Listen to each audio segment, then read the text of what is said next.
So Paul came to me via a mutual friend, and that mutual friend said, would you like to do another trip?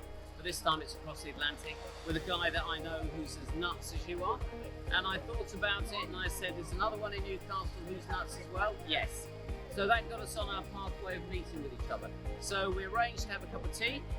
We talked to each other. Paul told me about the challenge that he was looking to face, which was racing an international ocean rowing race from La Gomera to Antigua, and said, would you like to join me, only if I think I can get on with you.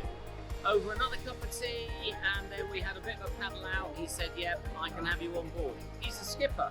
So we met that way, and from that moment on, the dream was born, and Phil and I raced across the Atlantic.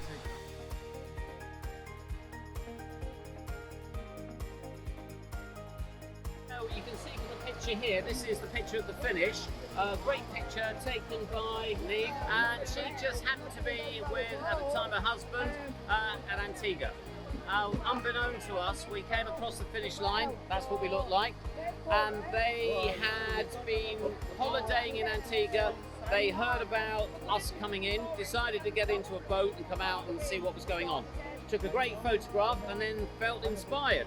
So when we landed and we got our feet back on the ground and a bite to eat, she approached us and said, I think you've got a story that I'd like to write about. So 2.5 years, if not 3 years down the road, she has compiled a story about us, not, as Paul said, just about the road, but the background to it. So she's dug very deeply into our motivation, our emotions that drove us there, and then the fun we had getting there, and then what's happened since.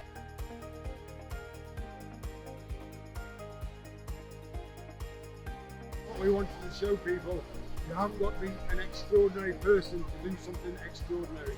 So it's two ordinary people doing something extraordinary to try and raise money for charity and inspire other people to take on a challenge.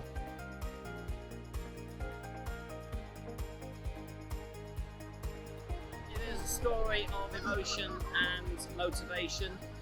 We wouldn't have been able to write this ourselves in the way that Nick has written it. It's a story that we're told has inspired other people, has brought tears to their eyes, has made them smile. So our recommendation is, read it, and if you want us to come and have a chat about our time across the Atlantic, we're happy to do that.